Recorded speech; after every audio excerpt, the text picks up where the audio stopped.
A ver, un momentito.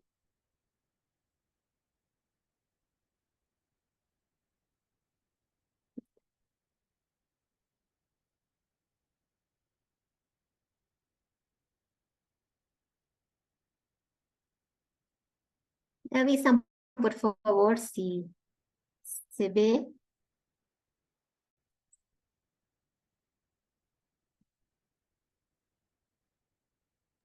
Sí, se ve, Pati. Creo que está, pero... ay, ya. Bueno, vamos a dar inicio y en principio agradecer a la invitación, ¿no? De la Oficina Jurídica para la Mujer, agradecer a Jinky. Y bueno, hoy nos convoca el tema del rol del psicólogo eh, en el marco de la Ley 348.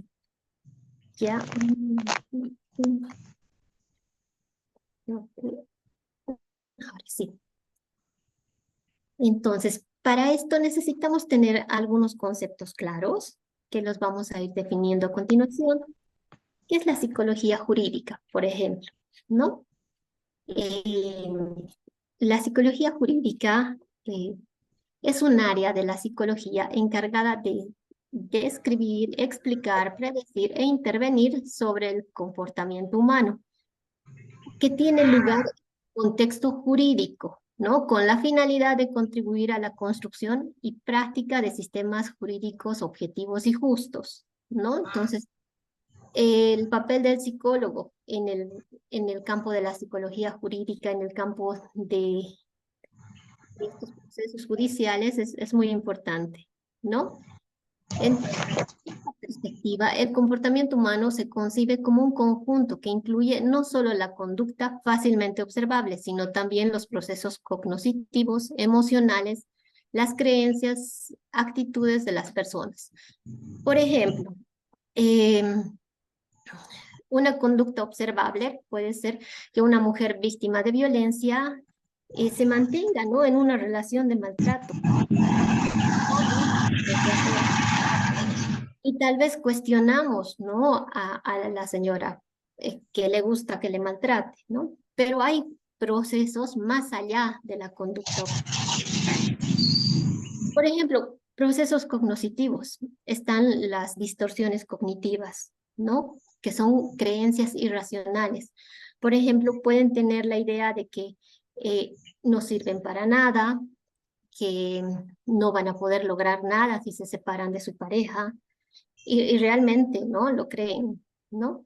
O también puede ser que tienen la distorsión cognitiva de que si se separan sus hijos la van a culpar, ¿no? Entonces, también están estos procesos cognitivos que influyen, ¿no? Más allá de la conducta observable. También están los aspectos emocionales, ¿no? Que son fuertes eh, para que una mujer se mantenga en una relación de violencia con su pareja. La dependencia emocional es una característica también muy recurrente en las víctimas de violencia. Entonces, esta dependencia hace que les sea muy difícil escuchar. Por ejemplo, no pueden decirle cómo sigues con alguien que te maltrata si tú trabajas, mantienes el hogar. Entonces, no es tal vez una dependencia económica, que también puede serlo, ¿no? Pero hay una dependencia emocional, ¿no? Que influye bastante. Entonces, la psicología jurídica va a ir viendo, ¿no? Esos aspectos que no son tan fácilmente observables, ¿no? A través de la conducta de las personas, ¿ya? Entonces, dentro de la psicología jurídica interesa el área del comportamiento de diferentes actores, ¿no? En la psicología jurídica se va a evaluar a la víctima, a los denunciados, entre otros actores, ¿no? Y se va a aportar en los procesos de investigación para llegar a las prácticas, ¿no? Justas en este ámbito.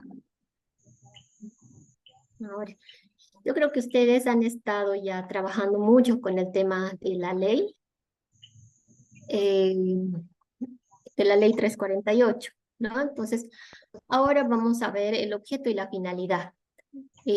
La presente ley tiene por objeto establecer mecanismos, medidas y políticas integrales de prevención, atención, protección y represión a las mujeres en situación de violencia, así como la persecución y sanción a los agresores con el fin de garantizar a las mujeres una vida digna y el ejercicio pleno de sus derechos para vivir bien, ¿no? Entonces, dentro de este objeto, esta finalidad de la ley, el psicólogo tiene una participación activa en estas políticas integrales, ¿no? Tanto en la prevención, en la atención, en la protección y en la reparación, ¿no? Del daño en las mujeres que han atravesado una situación de violencia. Em, Ahora sí, el tema de la violencia de género, ¿no? De acuerdo a la ley 348, hay una definición, ¿no? ¿Qué es la violencia? Constituye cualquier acción u omisión abierta o encubierta que cause la muerte, sufrimiento o daño físico, sexual o psicológico a una mujer que genere perjuicio en su patrimonio, en su economía, en su fuente laboral o en otro ámbito, cualquiera, por el solo hecho de ser mujer, ¿no? Entonces, eh, esta violencia va a ser más explícita o menos explícita, ¿no? No va a ser tal vez fácilmente visible como la violencia, pero sí, sí va a ir afectando, ¿no? Va a causar un daño, ya sea físico, sexual o psicológico. Para el daño físico, para el daño sexual, algo que sirve para determinar ese grado de daño es la evaluación del médico forense, ¿no? Pero para el daño emocional está la evaluación psicológica, ¿no? Ahora también otro concepto que se ha visto importante también mencionarlo es la situación de violencia, ¿no? Es el conjunto de circunstancias y condiciones de agresión en las que se encuentra una mujer en un momento determinado de su vida, ¿no? Es importante también dar cuenta de esta situación de violencia, ¿no? Una mujer no es víctima por todo a lo largo de su vida, ¿no? Puede estar atravesando una situación de violencia y en otro momento de su vida puede salir, ¿no? De esa situación de violencia o puede haber pasado antes una situación donde no era una víctima, ¿no? Entonces, no hay un determinismo donde, bueno, es víctima y va a seguir siendo víctima. Ahora, también en el tema de la atención hay diferencias, ¿no? Por ejemplo, está la asistencia. Refiere principalmente a escuchar a la víctima y reconocer las necesidades prioritarias requeridas de esta o de su entorno, ¿no? En esta asistencia no se interviene, ¿no? Pero sí se escucha. La atención ya va un paso más allá, ¿no? Es la acción coordinada de proporcionar medios para la satisfacción de las necesidades prioritarias de salud, seguridad, bienestar y legal de las víctimas, ¿no? Entonces, ya no solamente se trata de escuchar, ¿no? De dar esa asistencia, sino la atención ya son acciones que se van a realizar. La protección ya consiste en adoptar medidas mediatas e inmediatas. ¿Qué quiere decir esto? Las mediatas es que vamos a ir a buscar los medios, ¿no? Que nos van a permitir ayudar, ¿no? A esta persona a ayudar a esta persona con alguna de sus necesidades en ese momento, ¿no? Ya sean médicas, ¿no? Muchas veces hemos visto también que las agresores, cuando las agreden, no dejan que saquen a sus niños. Entonces buscaremos los medios para hacer el rescate del hijo, por ejemplo, ¿no? O de la integridad física. La acompañaremos a un centro de salud para curar las heridas, ¿no? O la psicológica con la contención emocional, ¿no? Porque en ese momento las mujeres se sienten confundidas, angustiadas, sus niveles de ansiedad son como muy elevados, entonces hay que brindarles, ¿no? Esa asistencia inmediatas e inmediatas. Las inmediatas son las que nosotros podemos proporcionar en ese momento, ¿no? Y las medidas, los medios que nosotros buscamos para poder ayudarle. La intervención en crisis ya se define como el proceso de ayuda dirigida a auxiliar a una persona, ¿no? Aquí en esta intervención en crisis ya se pueden emplear algunas técnicas o estrategias, ¿no? Como la relajación, la respiración. La persona no se siente con la capacidad de enfrentar, ¿no?, la situación que está atravesando. Entonces, es importante estabilizarla para poder seguir. Por ejemplo, hace mucho tiempo en el SLIM de Cochabamba, los casos siempre han ingresado por el área legal, ¿no? Entonces, la abogada recibía a la persona, era el primer contacto, agarraba su ficha, su rubí para llenar, ¿no?, los datos de la víctima, pero la víctima estaba en crisis, ¿no? No podía hablar, estaba llorando, estaba angustiada, desesperada, entonces llevaban al escritorio de la psicóloga, ¿no?, donde nos hagan la contención, la intervención en crisis,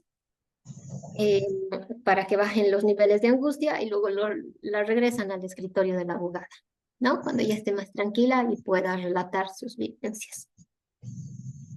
Pero bueno, se ha ido viendo, ¿no?, que esta dinámica no era la más adecuada, ¿no? Porque una persona en crisis necesita que la persona que le ha recibido atienda su demanda, ¿no? La escuche principalmente. Entonces, actualmente en el SLIM de Cochabamba, el primer contacto es la psicóloga o el psicólogo, ¿no? Es el que llena ya la ficha de primer contacto y con los datos proporcionados va al área legal, ¿no? El área legal ya no lee la ficha y si necesita alguna aclaración respecto al relato para hacer las acciones legales, las va a hacer, ¿no? Pero no se revictimiza pidiéndole que vuelva a contar todo lo que ya ha contado antes. ¿Por qué la ley 348? A ver, ¿qué piensan? Para que conversemos un poco.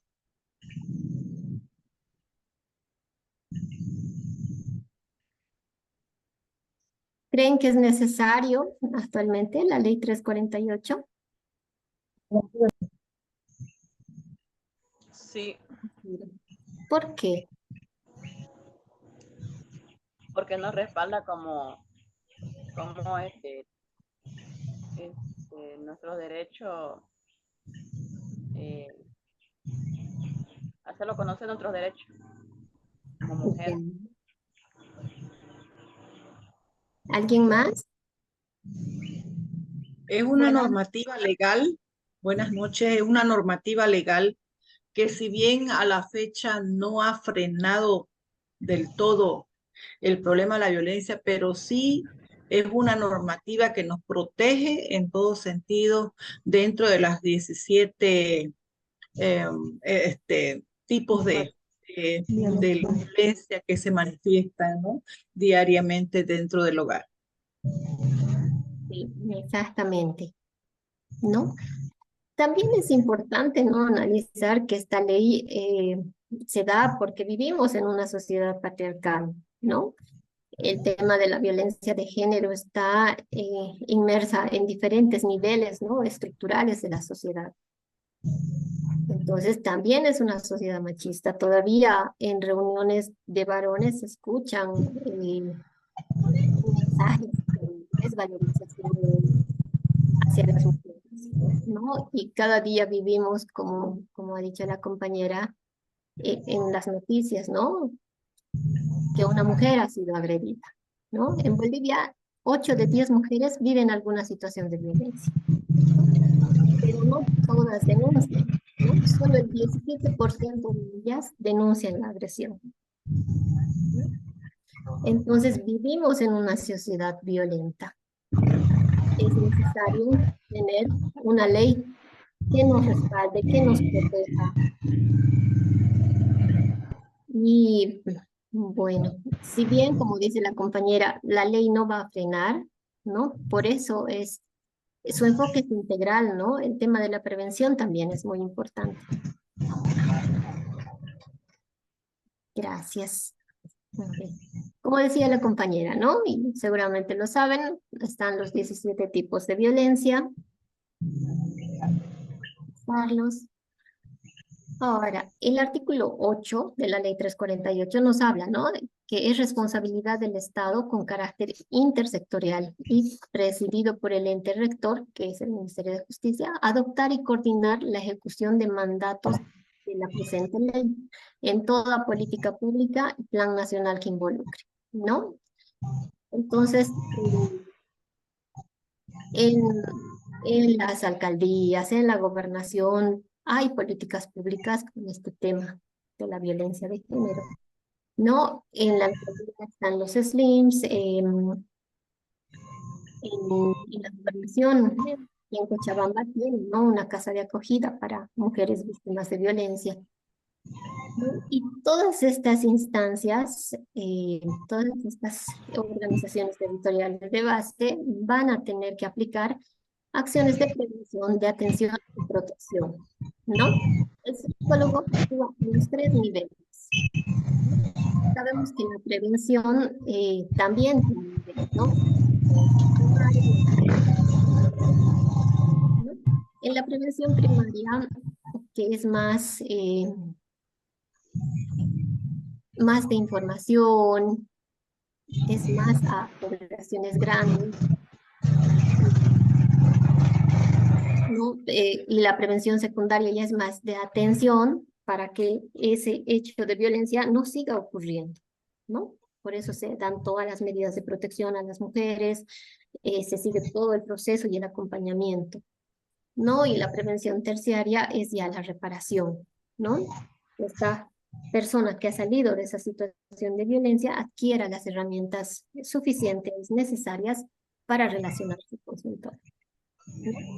En el tema de atención están diferentes también instancias, ¿no? Como el SNI, el SISU, el CEPRAVI, entre otros, ¿no? Y en el tema de la protección, como ya les decía, está la casa de acogida, ¿no? Aquí en Cochabamba el municipio tiene una casa de acogida y la gobernación también tiene otra casa de acogida, ¿no? Donde en el de la gobernación van a ir, ¿no? Muchas personas que han pasado esta situación de violencia de algunas provincias, ¿no? Más que todo. Prevención de violencia hacia las mujeres, ¿no? Como ya les decía. El, a nivel central, el Estado y las entidades territoriales autónomas adoptan las medidas de prevención necesarias para modificar comportamientos individuales y sociales que toleran, naturalizan y reproducen la violencia, ¿no? Esto nos va a decir el artículo 17.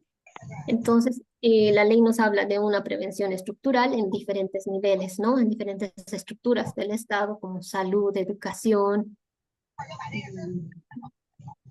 ¿no? Entre otros también, ¿no? La prevención individual y la prevención colectiva, ¿no? Ahora, quería preguntarles respecto a esta imagen, no a la violencia. ¿Ustedes creen que sirve como prevención? ¿No? Porque muchas veces vemos entre las acciones de prevención, banners con mensajes. ¿Qué piensan ustedes de este mensaje específicamente de no a la violencia? ¿Tendrá algún efecto?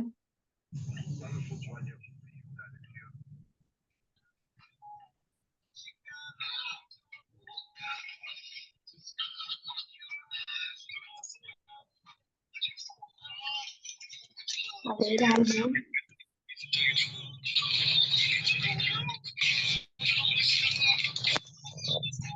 ¿Servirá como una acción de prevención? Buenas noches, compañera. Buenas noches. Aquí estamos viendo la imagen que es la profesora, creo que le está mostrando a la demás gente que tenemos que, tienen que saber a respetar, a no a la violencia, a todos por iguales. Eso es lo que se ve aquí en la imagen, en el dibujo que está. Una prevención, como usted dice, compañera. no están colectivo. tomando atención lo que le dice la maestra. Se está mostrando. ¿Usted piensa que tiene algún efecto? ¿Qué dice? ¿Tiene algún efecto eso que está haciendo la maestra? Sí, mostrándole a esas otras personas ahí que dicen no a la violencia. Y eso es verdad. La mayoría de las mujeres sufrimos de violencia y tenemos miedo a veces de denunciar. Lo que yo percibo, la palabra, lo que yo percibo en esa imagen es que no solamente es una maestra, sino los medios de comunicación social que también tienen que ser los guardianes de prevención para esta temática de la violencia, ¿no? Porque es a todo nivel, es a nivel de autoridades, a nivel de padres de familia, a nivel inclusive de los policías, como ustedes ven. Hay que llegar a la también, porque en la comunidad también tienen sus propias costumbres, sus propias normativas, ¿no? Entonces, si nosotros vemos en esa imagen que la verdad es que la difusión es muy importante, es una parte de la prevención, ¿no? Que nos ayudaría. Lo malo es que no existen los recursos, ¿no? Sustentables para poder promocionar, pero de alguna manera no, hay que hacerlo mediante los medios de comunicación, que son la oportunidad para llegar a la población. Muchas gracias, ¿no? Por la participación. Y sí, la prevención tiene que ser integral, ¿no?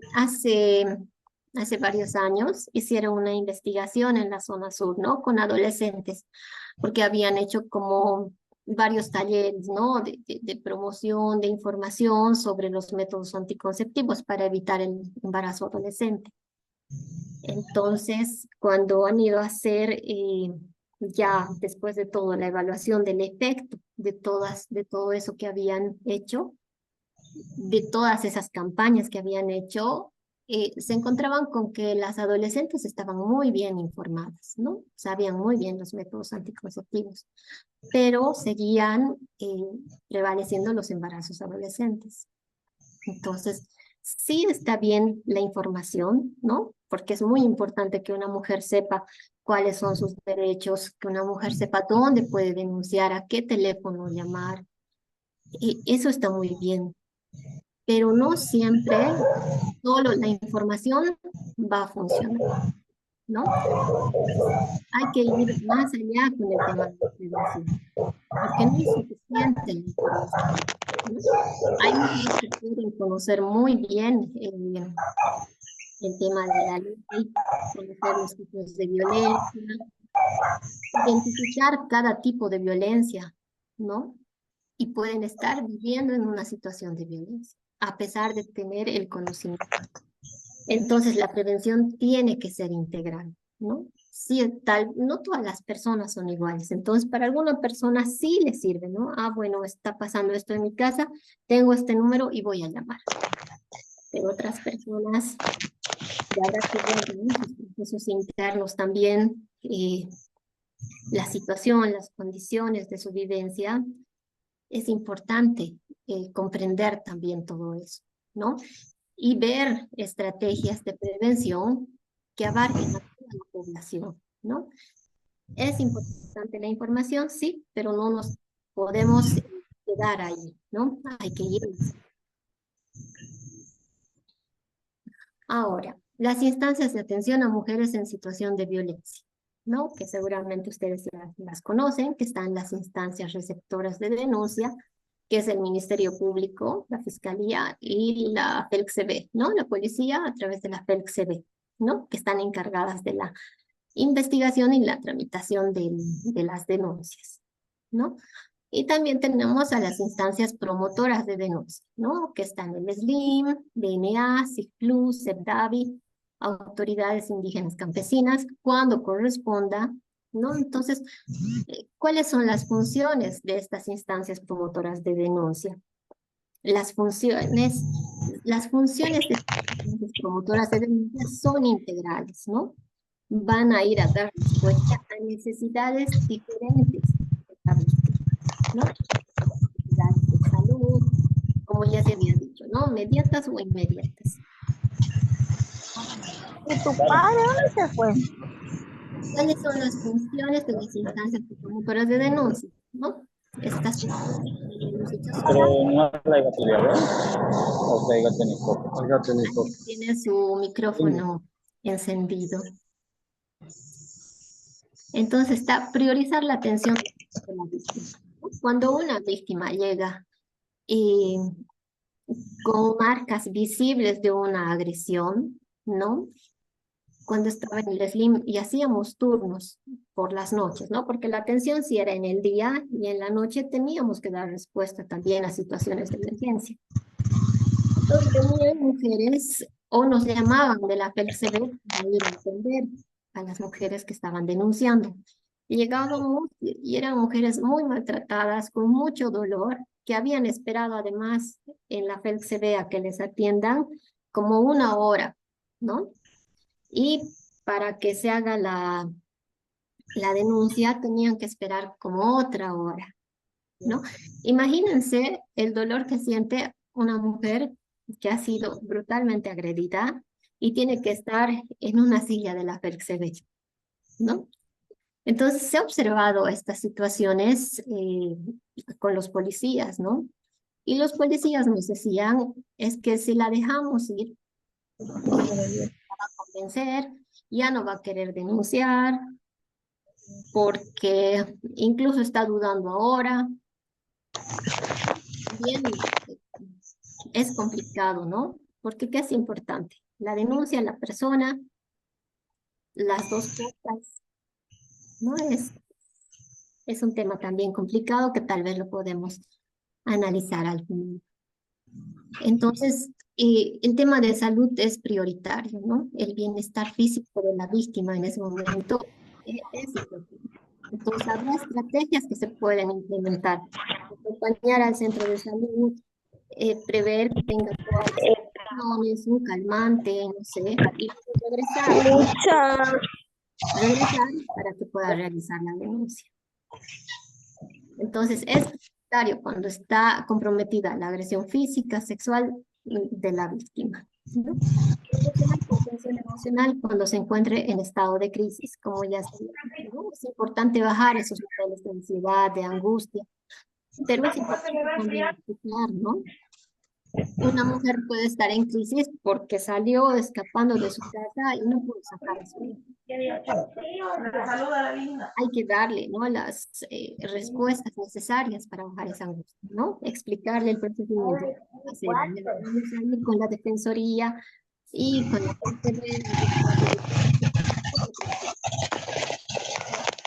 informar a la víctima en lenguaje claro y sencillo sobre sus derechos, garantías, medidas de protección y acciones legales pertinentes. Porque si se les explica en términos técnicos, no nos van a entender, ¿no? Y van a estar igual de confundidos o más confundidas de lo que han llegado. El estado físico y emocional de esto, ¿no? Hay que ver y hay que determinar el estado físico, cómo se encuentra. Tu micrófono, por favor, no se escucha.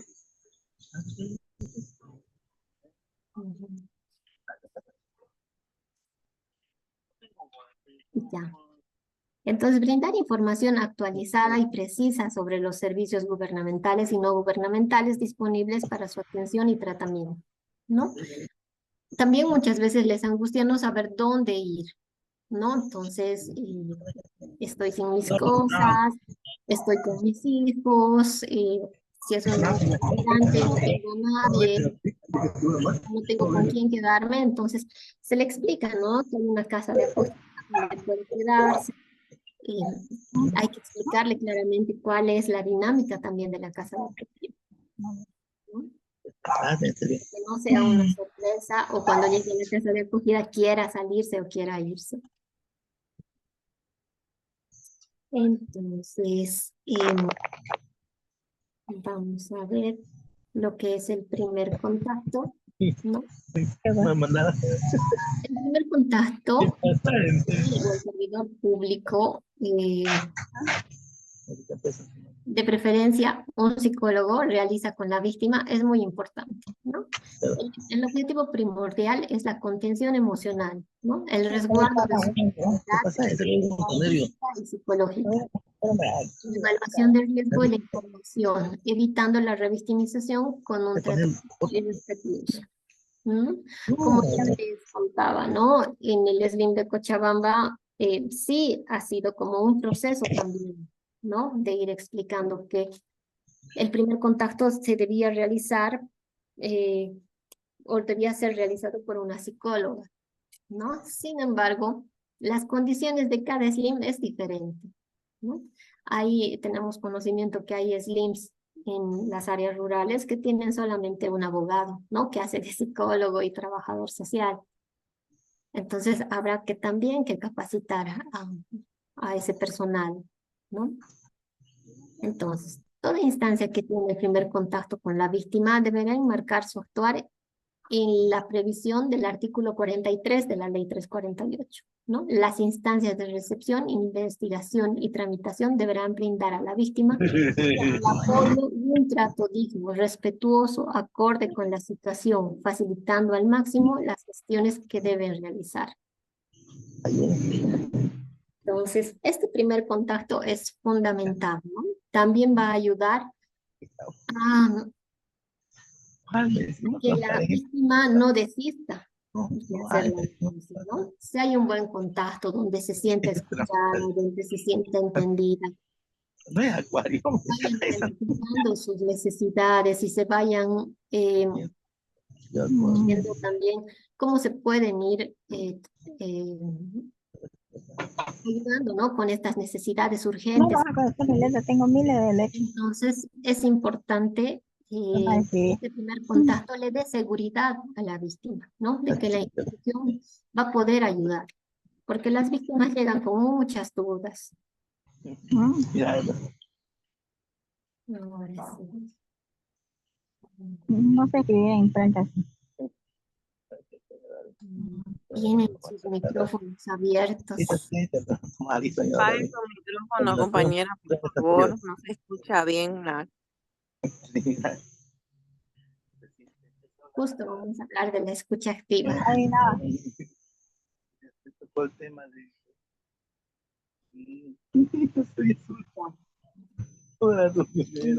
No ¿qué se es escribir en escucha frente, activa? mira. Nunca aprendí. Buenas noches, por favor, sean tan amable de apagar su micrófono, no se escucha bien. Dicen, usted puede silenciar, hágalo y silenciarlos Así toditos. también, A ver si voy a pedir ayuda. otra forma. Otra forma, para acá, otra forma. No, Nacira, por favor, ¿puedes apagar tu micrófono? Los que están con el micrófono prendido, les rogaría por favor que puedan apagar. Gracias. Ya, gracias, Chinky. Ahora sí. ¿Qué es la escucha activa, no? Es un proceso que partiendo de la audición implica otras variables como ser atención, interés, motivación, observación, etc. Significa centrarse en la otra persona, aceptándola como es y lo que expresa. Se refiere a la habilidad de escuchar, no solo de oír. ¿Cómo se sentirían cuando llegan a una institución? Se acercan al escritorio donde está la funcionaria pública y empiezan a contar, ¿no? Lo que les ha pasado o por lo que están llegando a esa institución. Entonces, y la funcionaria está con su celular, ¿no? Y siga contando, y está chateando, no sé, respondiendo algo en su celular o viendo algo en su celular. Se va a sentir con la confianza de seguir explicando lo que le pasa, se va a sentir con la confianza de que ahí, en esa institución, le van a ayudar. No. Ahora también sabemos, ¿no? Que las condiciones de las instituciones son diferentes y en muchas no son las más adecuadas, ¿no? Los escritorios están muy pegaditos, se escucha lo que la otra persona está contando, entonces es complicado también ese tema. O que también ha pasado, ¿no? Que la señora está contando y le llaman, ¿no? Que no sé, alguien, alguna autoridad, el jefe, alguien le llama y se levanta del escritorio. Entonces, son mensajes también, ¿no? De que lo que ella está diciendo no es importante para la otra persona, ¿no? O que tal vez pueden hacer gestos, ¿no? Como que solo eso te está pasando, ¿no? Pueden transmitir también esas sensaciones. Entonces, si no hay una escucha activa, porque esta escucha nos va a permitir identificar también las situaciones de riesgo, nos va a permitir identificar también, no sé, alguna situación, ¿no? Que tal vez es más importante para la señora. Entonces, hay que tener una escucha activa. Ahora, pasamos a la parte de la psicología forense, ¿no? La psicología forense es la rama de la psicología que estudia e interviene en los procesos judiciales con el fin de aportar datos y conocimientos que ayuden a resolver los casos, ¿no? Van a aportar datos, no es que un dictamen pericial de un psicólogo forense va a determinar el caso, ¿no? Pero sí aportan datos y conocimientos técnicos muy importantes que ayudan al esclarecimiento. Los profesionales de la psicología forense son psicólogos forenses y su función es recopilar, estudiar e interpretar correctamente los distintos datos psicológicos que puedan aportar elementos importantes en los procesos de investigación y defenderlo en juicio oral, ¿no? Un psicólogo forense hace su intervención y presenta su dictamen pericial, que va a tener que defenderlo en juicio oral. Los profesionales psicólogos deben contar con conocimientos y herramientas propias del derecho judicial, procesal y penal. Esto les permite contar con el bagaje necesario para poder comprender con precisión los procesos judiciales y aplicar correctamente las técnicas psicológicas en este campo, ¿no? Entonces, tenemos la experiencia que en muchos casos el dictamen pericial es muy contundente, ¿no? En las primeras intervenciones, por ejemplo, en un informe de primer contacto, no pueden estar todos los datos porque es un informe del estado emocional en el momento, ¿no? En que la víctima está emocional. O los informes de abordaje psicológico que son como amplios y muchas veces tampoco son tan contundentes, ¿no? Pero un psicólogo forense va a responder a los puntos de pericia específicos, ¿no? Y estos van a dirigirse a esclarecer el hecho que se está tratando.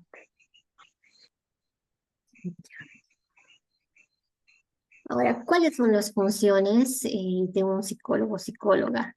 ¿No? Estas funciones las vamos a encontrar en el artículo 32 de la ley 464, que otorga las siguientes funciones.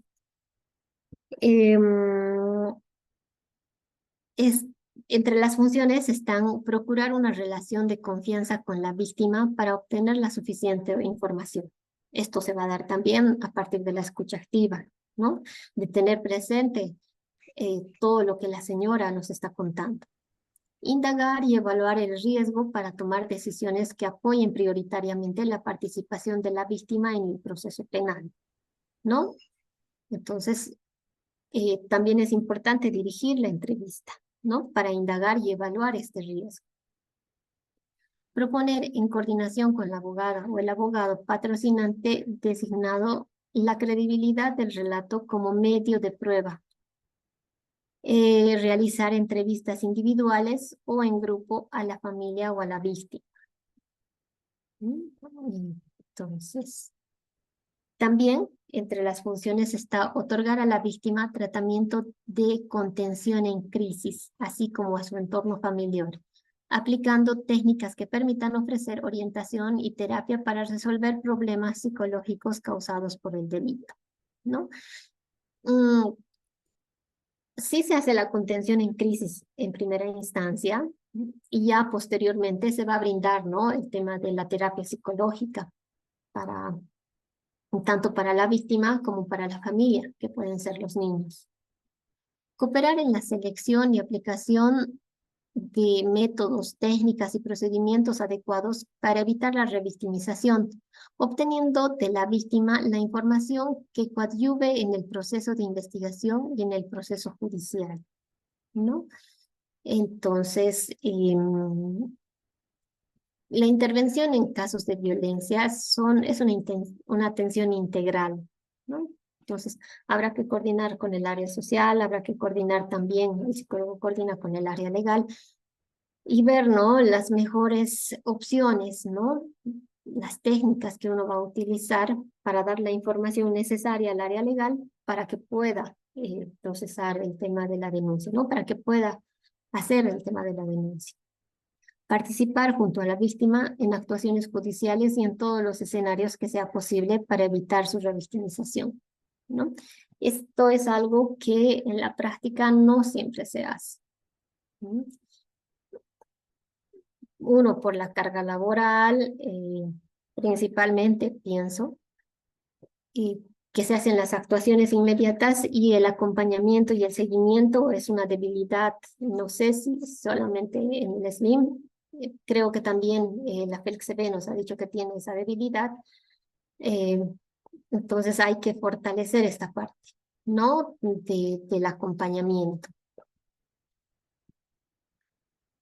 También está entre las funciones elaborar informes psicológicos que sean solicitados por la coordinadora o el coordinador departamental, los que sean necesarios. Bueno, en el tema de la ley 348, los informes van a ser solicitados por el Ministerio Público, ¿no? Por lo general son a requerimiento del Ministerio Público, en algunos casos del área legal de la misma institución, y para poder realizar la denuncia, ¿no? Articular acciones con las que los y los profesionales que integran el servicio en procura de la mejor defensa y asistencia integral a la víctima, ¿no? Como ya les decía, ¿no?, una intervención integral da mejores resultados, ¿no? Cada área va a ir aportando desde su disciplina, ¿no? La transdisciplinariedad también, como les decía, es importante para poder ir analizando, identificando algún aspecto, ¿no?, que nos va a ayudar a llevar este caso a una denuncia y a un seguimiento, ya que la víctima también permanezca, ¿no?, en este tema, porque se ve un porcentaje alto de desistimiento de las víctimas. Entonces hay que hacer todo lo necesario para que esa víctima se sienta acompañada, se sienta comprendida, se sienta escuchada, ¿no?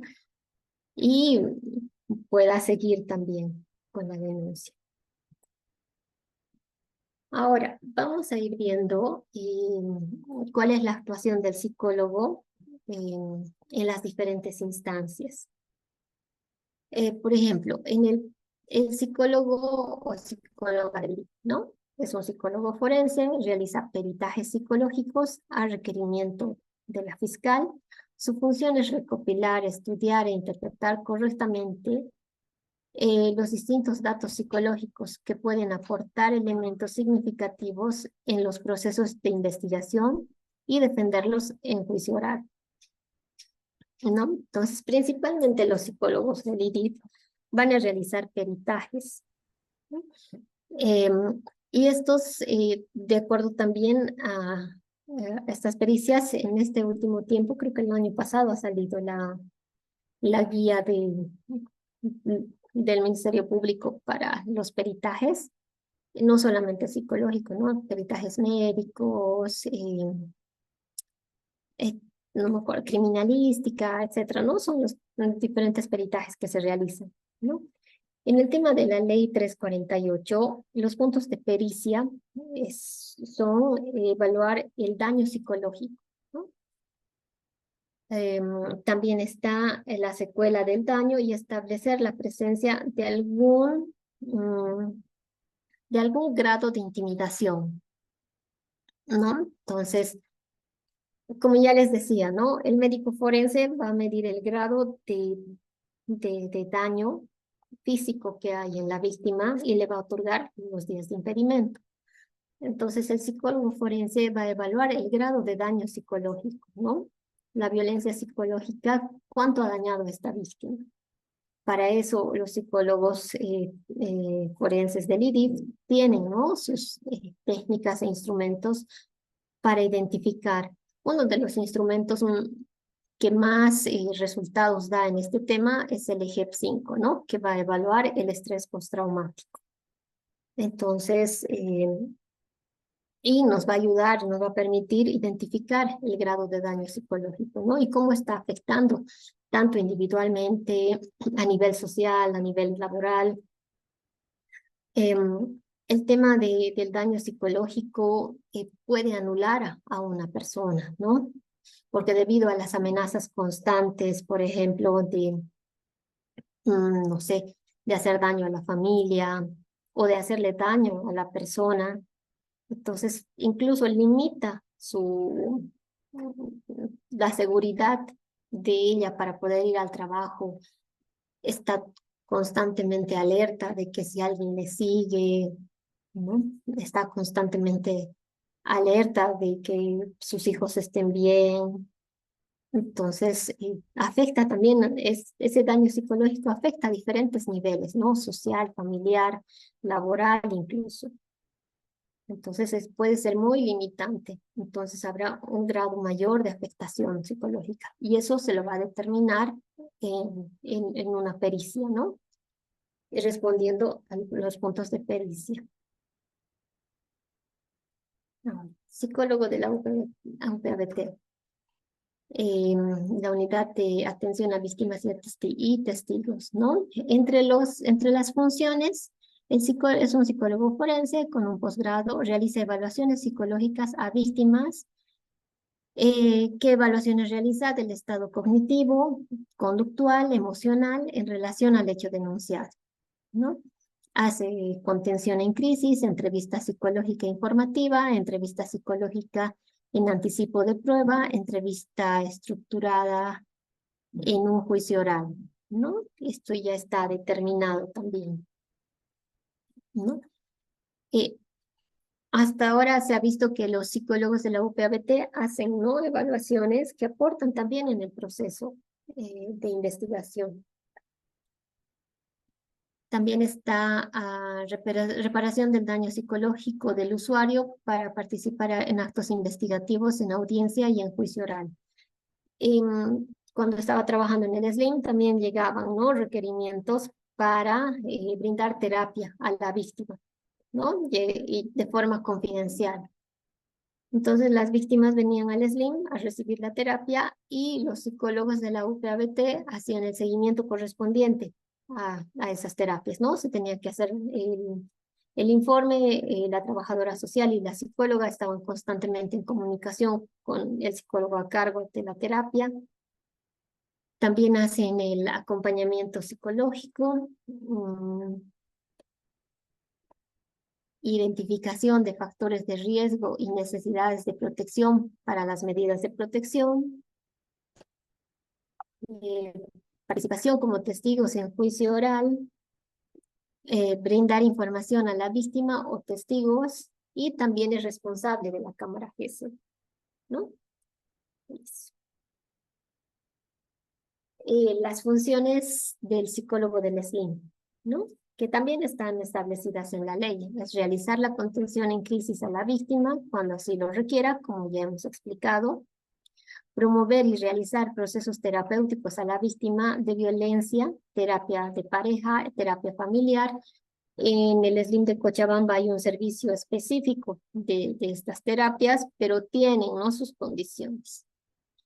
Las vamos a explicar después. brindar apoyo y consejería a padres de familia, remitir informes que les sean requeridos. Teníamos requerimientos de fiscalía, requerimientos también de juzgados en procesos de guarda cuando los papás no se ponían de acuerdo. Entonces sí se hacía, ¿no? El trabajo terapéutico a la pareja o a los padres independientemente. Realizar entrevistas e informes psicológicos a la víctima de violencia a requerimiento fiscal o judicial. Entonces, también dar orientación psicológica sobre las causas y consecuencias de la violencia. Es importante explicar, ¿no?, a las víctimas cuáles son los efectos. Muchas veces se identifican con estos efectos, ¿no? O caen en cuenta de que están en una relación violenta, ¿no? Que ellos tal vez no lo consideraban. Por ejemplo, el decir, no me controla, pero siempre me pregunta dónde estoy, con quién salgo, que le mande fotos, porque se preocupa, ¿no?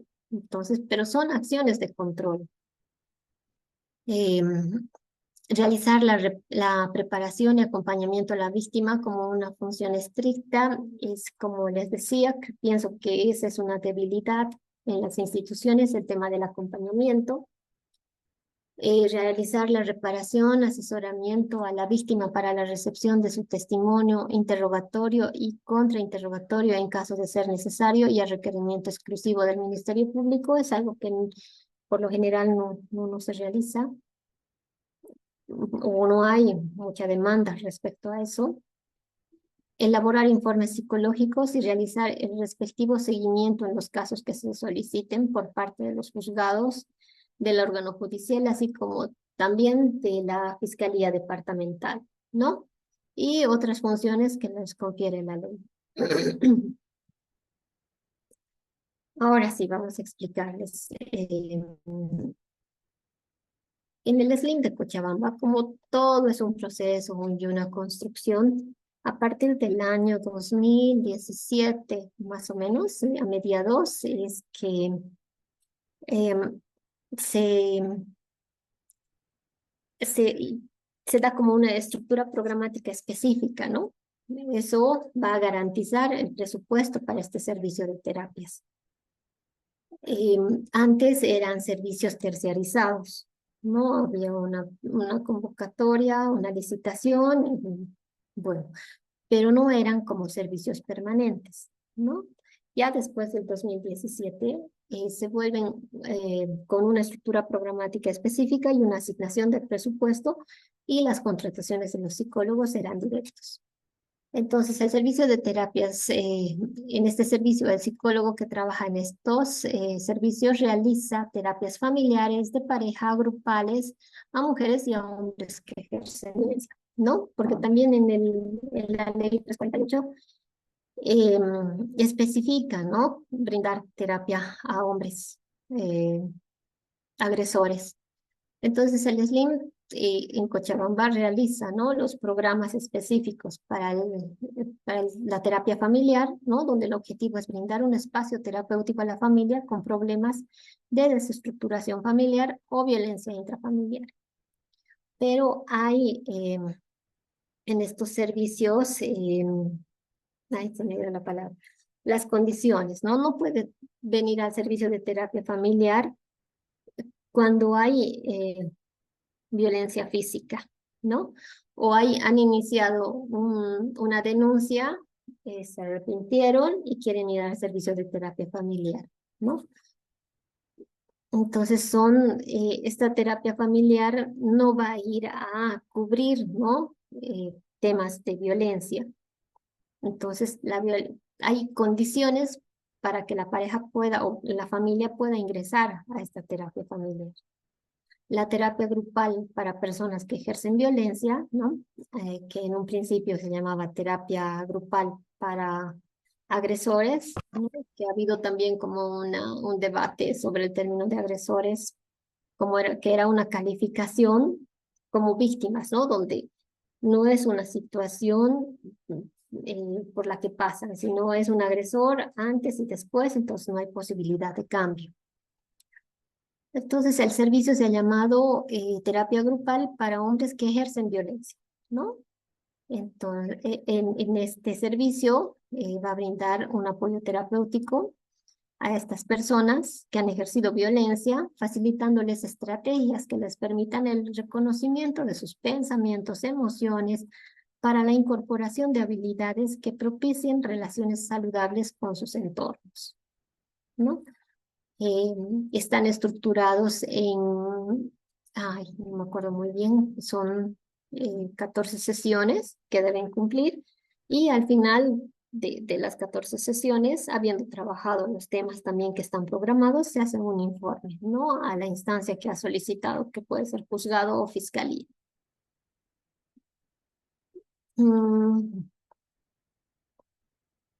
Ahora, ¿cuáles son las funciones del psicólogo o psicóloga que trabaja en un juzgado?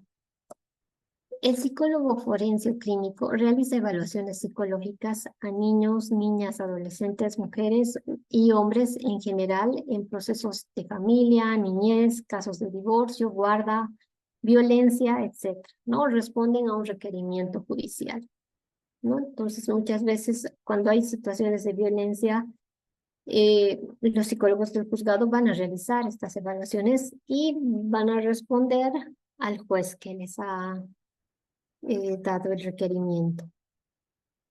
El psicólogo del CICLU es un psicólogo forense que realiza también evaluaciones psicológicas a víctimas de violencia, ¿no? También son servicios no muy conocidos como los SLIMs, también tienen un equipo multidisciplinario, pero es como un solo equipo multidisciplinario.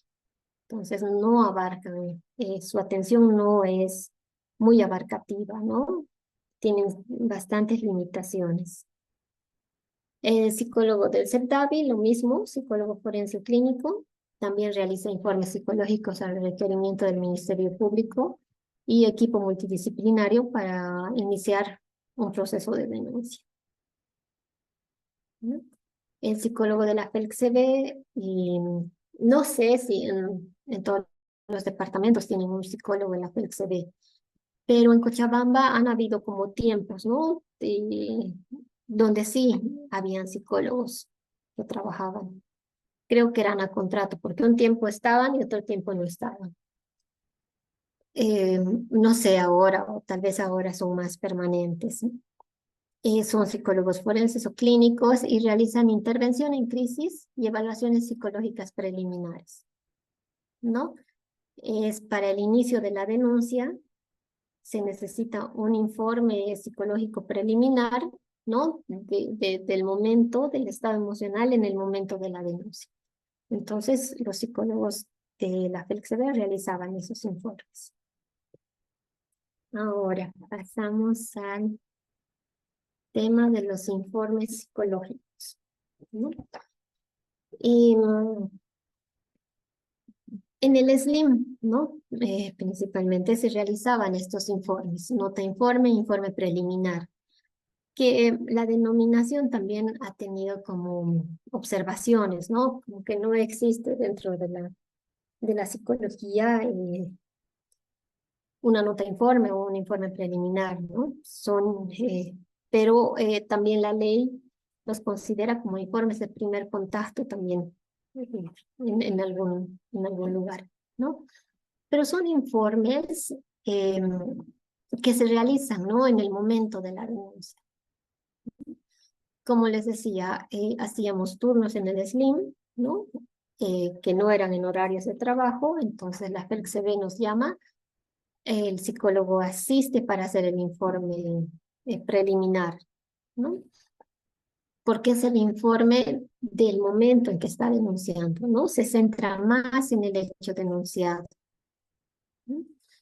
Y va a dar cuenta, ¿no? Del estado emocional en el que se encuentra en ese momento, ¿no? Que puede haber afectación también visible, con elevados montos de ansiedad, la víctima está llorando, se la ve temerosa, ella expresa, ¿no? Que tiene miedo a una nueva agresión. Entonces, da elementos también que van a dar pie al inicio de una denuncia, ¿no? Y estos informes, estas notas informes, se entrega al asignado, ¿no? Al investigador del caso. También están los informes de terapia psicológica. Estos informes de terapia, por lo general, se realizan de los hombres que asisten, ¿no? Al servicio de terapia para hombres que ejercen violencia. Y que tienen un tiempo determinado de asistencia. Por ejemplo, dentro de las medidas de protección, no sé, en un juicio de proceso abreviado, y está, ¿no? Que el señor, tantos, Juan Pérez, asista al servicio de terapia. En Cochabamba tenemos diferentes instituciones que brindan estas terapias a hombres que ejercen violencia. Está el servicio de terapia del SLIM, está el PTV, Programa Terapéutico para Varones, y está también el servicio de terapia de hombres de paz, ¿no? Entonces, ya el juez determina qué instancia va para que reciba esta terapia. Y a la conclusión se realiza un informe que va a llegar al juez. Estos informes de terapia no son como los de las evaluaciones, ¿no? Van a informar las fechas que han asistido, los temas que se han tocado y la actitud tal vez del señor, ¿no? Si era receptivo, participativo, etcétera, ¿no? Pero no va a decir, bueno, asistió a terapia y ya no va a volver a agredir, por ejemplo, ¿no? No, dan cuenta de que sí ha asistido a la terapia. Los informes de evaluación psicológica, ¿no?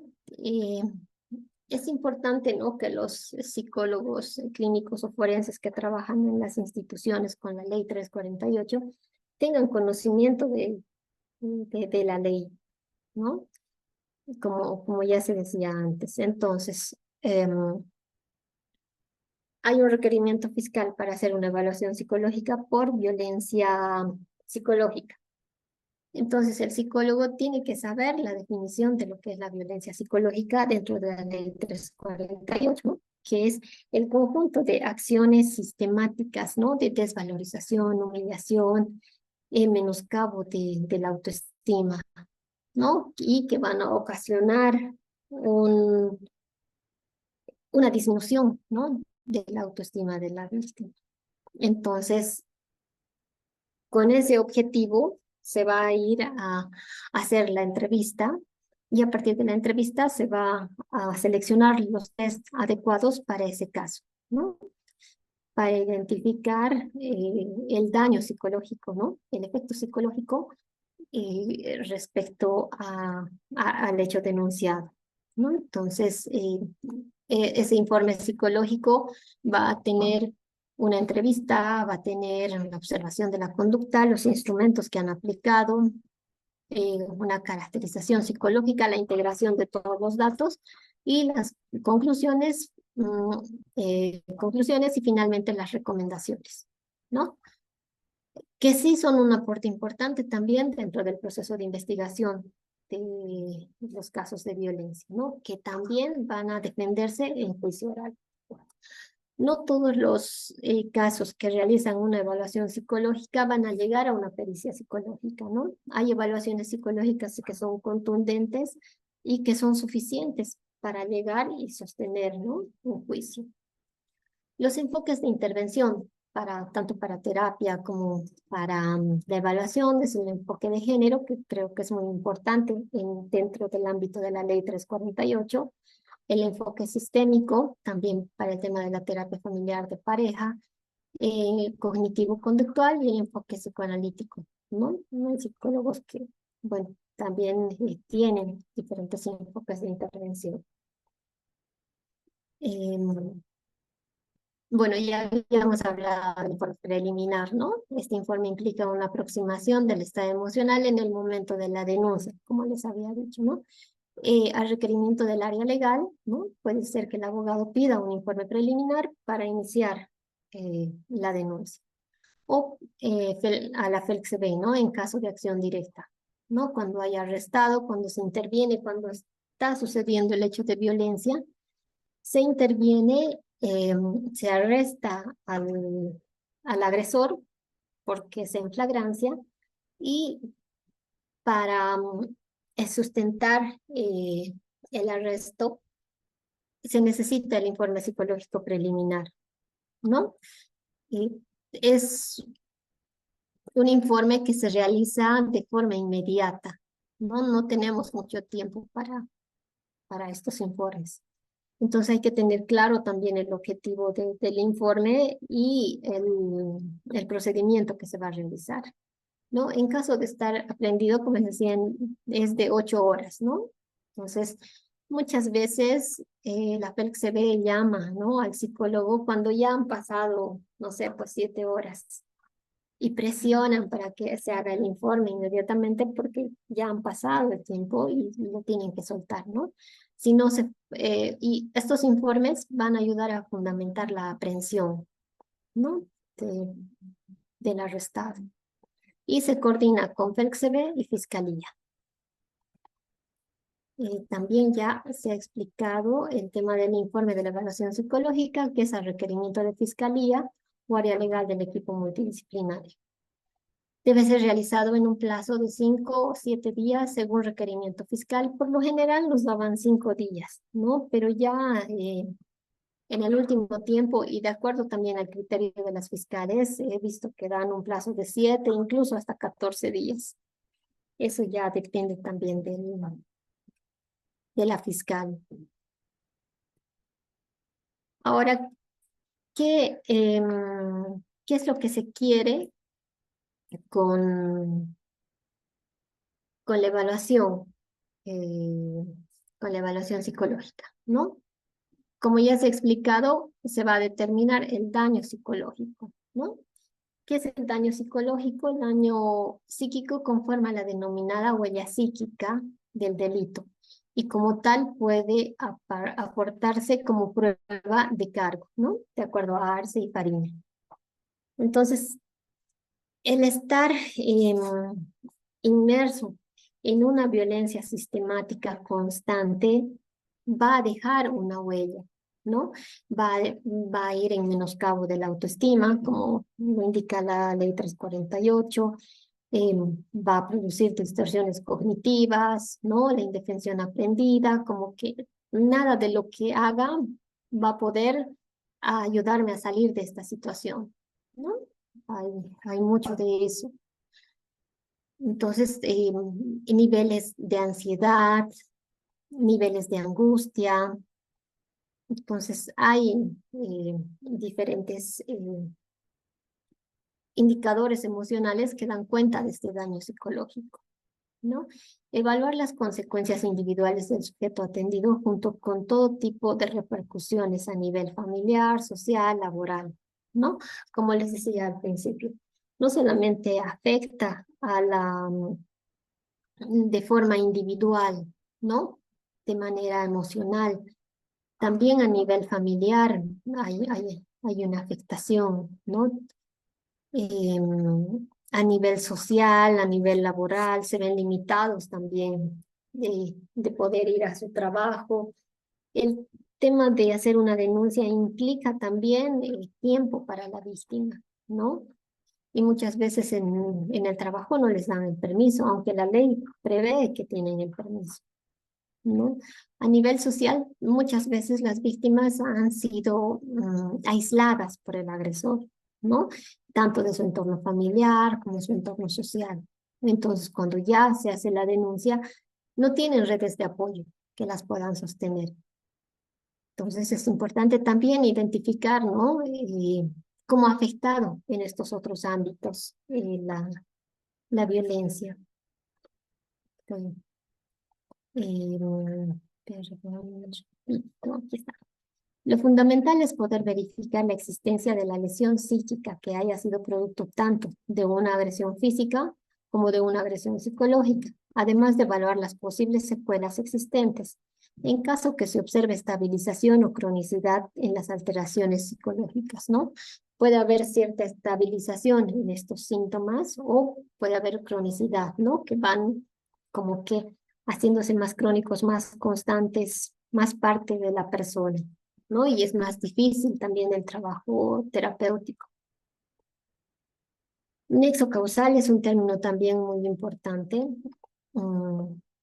a momento de realizar las evaluaciones psicológicas, ¿no? Para evaluar el nexo causal es necesario contar con la constatación de los episodios de violencia, las sintomatologías compatibles con las secuelas características que tipifican el maltrato, ¿no? Hay personas hay víctimas, ¿no? Que han tenido tal vez antecedentes muy fuertes de violencia dentro de su familia, ¿no? Y también han tenido situaciones de violencia con su pareja, ¿no? En su familia creada.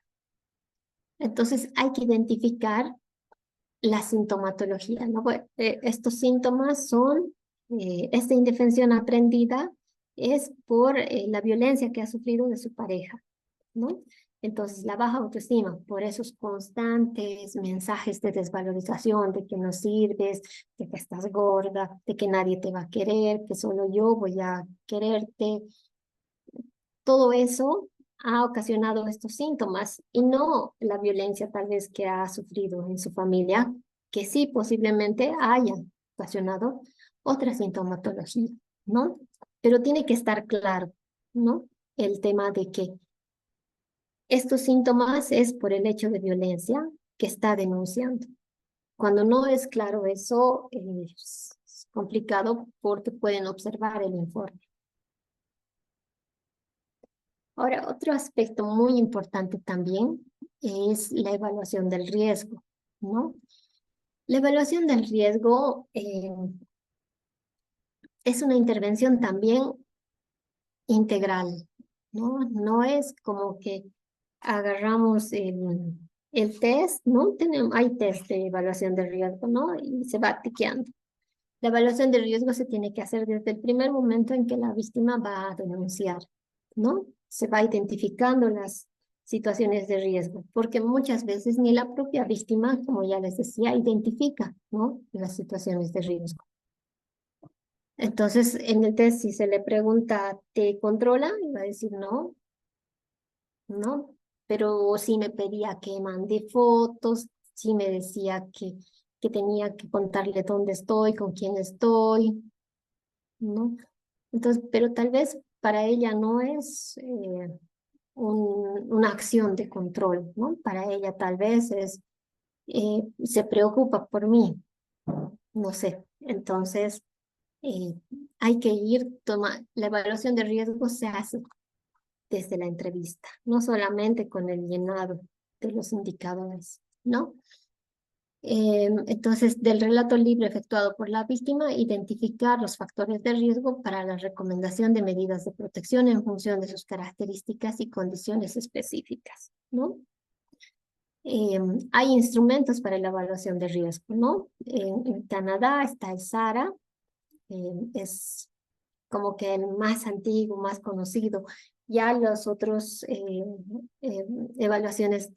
los otros instrumentos de evaluación de riesgo van a tomar en cuenta, ¿no? Como base el SARA, ¿no? Y ya algunos van a ir aumentando ítems o quitando algunos, que está diseñado para identificar el riesgo de violencia física y sexual contra la pareja en el contexto familiar y doméstico, ¿no? Como les decía, es el más antiguo, a pesar de ser el más antiguo, es de 1995. El Canadá B-SAFER, a este se agregan 7 ítems al SARA, ¿no? Para la evaluación, pero son como los dos más antiguos. Actualmente en el SLIM se utiliza el EPBR, que también tienen como base, ¿no? Los indicadores de estos dos. Entonces, pero para la evaluación del riesgo no solamente es importante llenar el instrumento, ¿no? Es importante el análisis desde la entrevista. Debe destacarse la gran labor de Enrique Cheburrúa, que es un autor español que trabaja con esta temática, ¿no? Y Antonio Andrés Puello. Este autor también tiene un instrumento de evaluación de riesgo para varones, el HCR, que recuerdo. Entonces, y que es importante, ¿no? Contrastar los dos instrumentos. Estos dos autores han adaptado los instrumentos de evaluación de riesgo del SARA y del BSAFER. Entonces, y sí, ¿no? Ahora en las actuaciones de la Fiscalía, de la FELCB, de los SLIMs, tienen sus instrumentos de evaluación de riesgo, ¿no? El médico forense llena una evaluación de riesgo de reincidencia de violencia. En la FELCB se llena otro instrumento de evaluación de riesgo. El SLIM llena otro instrumento de evaluación de riesgo. Entonces habrá que ir viendo también, ¿no? El análisis o contrastando los instrumentos. Listo. Hasta aquí creo que he corrido un poco, pero ahora creo que es el momento de poder ir despejando dudas o conversando, comentarios o tal vez experiencias.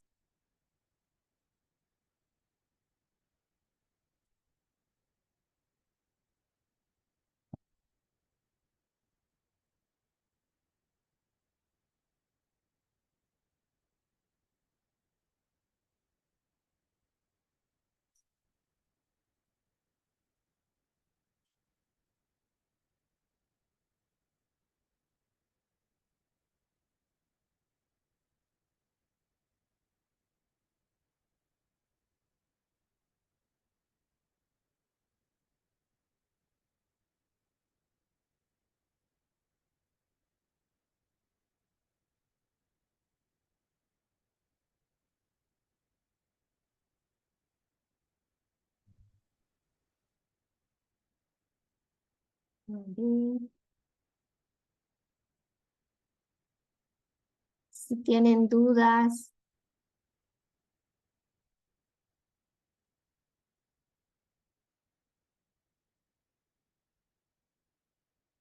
sí es tarde, pero espero que no se hayan dormido.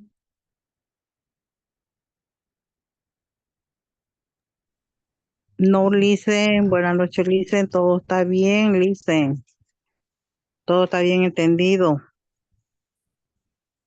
¿Y algún comentario o una aclaración?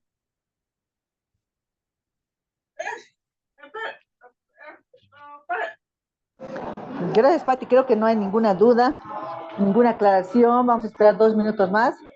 Estamos terminando, como la otra vez dijimos, sin el receso, a las 9:30. Entonces, ¿alguna pregunta?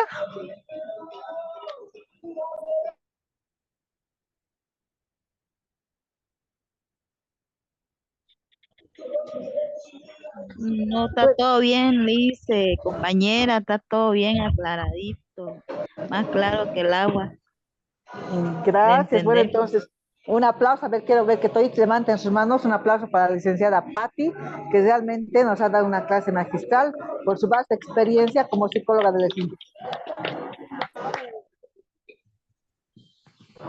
Gracias. Bueno, buenas noches. Hasta el próximo lunes, que también vamos a tener otra invitada.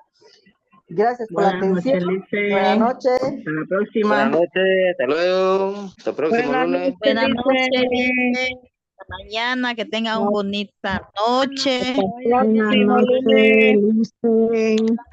Muchas Que tengan gracias, Lisa. Muy bonito el taller. semana. Hasta mañana. Que pasen buenas Gracias, noches. Dios Lice. les Muy bendiga. bonito el taller. Buenas Buenas noches, noches. gracias por los Buenas noches conocimientos. para todas. Buenas noches, Lice. Un Buenas feliz noches, Lice. Pasen buenas Buenas noches. noches, Muy buenas bonito el noches, taller. Igualmente. bonito todo el taller, Lice. La verdad, muy, muy explícito, bien claro, entendible. Muchas gracias.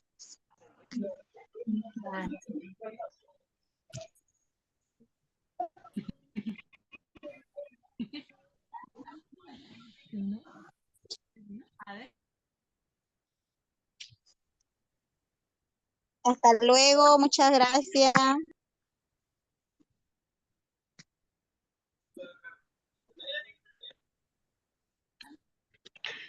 Gracias, buenas noches.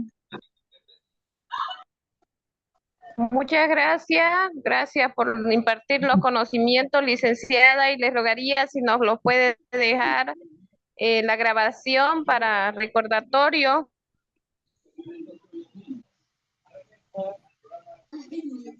Muchas gracias, licenciada. Muy buena la aclaración. Que Dios las bendiga.